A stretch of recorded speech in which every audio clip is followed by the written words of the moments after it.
Hello everyone and welcome back to the Perfect French with Dylan. Today we have a lesson about the French H. Is it H aspiré? Is it H muet? Today we are going to learn everything about it. First we are going to focus on the H muet and the rules around it with examples. Then the H aspiré with the rules around it with examples. Then we are going to see how to know which one to use. And finally, I have a long list for H muet and H aspiré with noun, adverbs, adjectives, verbs, everything you need. Before we start, I have two things to talk about very quick.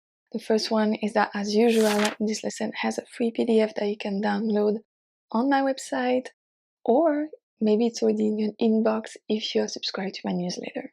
I also made you a lesson about le, la, les, et l'apostrophe because it's suiting to this lesson as well.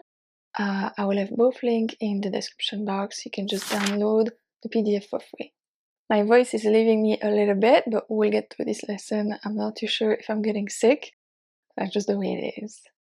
When I'm filming this video, we are the 15th of November, I think. And on the 19th, it is my birthday. I will be 37 this year. How lucky. So when you see this video, my birthday would have been yesterday. I am not doing anything special, but I just love my birthday. Such a treat to get older. Yeah, such a great thing, isn't it? So yeah, your French teacher is now 37. But that's it for the side notes. Let's start to see everything to master H aspiré and H muet in French. In French, nouns starting with the letter H can be tricky to use, but not only nouns. As we are going to see in this lesson, it also affects adjectives, adverbs, and verbs. The key to master it is to understand the difference between H aspiré and H muet. The French H is never pronounced in French, but using H aspiré or H muet will change the structure of the group of words it is in. Let's start by the H muet. Here are the four main rules related to H muet, silent H. H muet acts like a vowel. We are going to make the liaison between the word starting with H and whatever is before. For noun, we use l'apostrophe instead of le or la. We are going to see why after. And for verbs, use J apostrophe instead of je. So if we look at a noun, we have l'habit, masculine.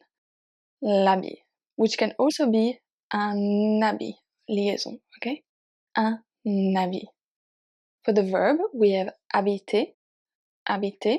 We are going to use J apostrophe, j'habite, j'habite. Adjective, honnête. Il est honnête. The liaison here is optional, so it's really up to you, but il est honnête, it can happen. And finally, adverb, hier, le film d'hier. So not de hier, d'hier. Okay? This is for H muet. Now, what is H aspiré? Four main rules as well. H aspiré acts like a consonant. You do not make a liaison. For nouns, you're going to use le or la, but not l'apostrophe. And for verbs, you're going to use je instead of j apostrophe. So for noun, we have hibou, le hibou, un hibou. So not un hibou. No. Le hibou, un hibou. For verb, we have hurler, hurler, je hurle, not j'hurle, je hurle. For an adjective, haut, haute, haut, haute. Un haut immeuble, un haut immeuble. So not un haut immeuble, un haut immeuble. Okay? But the question you're all waiting for, but the answer you're always waiting for, is how to know which one to use. The only way to know which one to use in French is to remember the following list by heart that we are going to see. In the list below, I give you all the French nouns, verb, adjective, and adverb starting with H muet or H aspiré. You don't have to remember everything.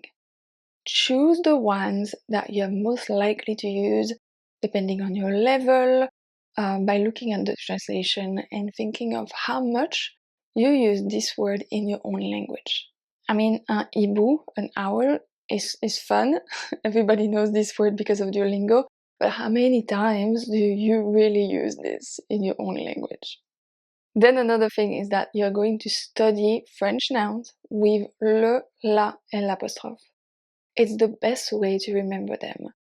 French words starting with H muet will use L apostrophe, while French words starting with French noun starting with H aspiré will use le ou la. When you use un, une, des, it doesn't show you the difference because, well, when it's written, there's no difference. There's one when it's spoken, but not when it's written. So always use le, la, et l'apostrophe. Now let's see the list, starting with H muet acting as a vowel. I am going to just read the list. They are on the website and they're on the free PDF as well, but it's just good to know. Try to read them at the same time as me.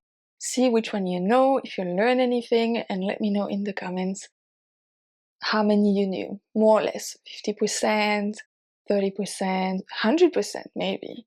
Just let me know. Alright, c'est parti. L'habilité, l'habit, l'habitation, l'habitude, l'haleine, l'harmonica, l'harmonie, l'hélicoptère, l'herbe, l'héroïne, l'héroïsme, l'hésitation, l'heure, l'hexagone, l'hibiscus, l'hippopotame, l'hirondelle, l'histoire, l'hiver, l'hommage, l'homme, l'honneur, l'hôpital, l'horizon, l'horloge, l'hôtel, l'huile, l'humain, l'humeur, l'humilité, l'humour, l'hygiène, l'hypothèse. As you can see, you don't have to remember them all, but depending on your center of interest, your work and everything, you will use different ones.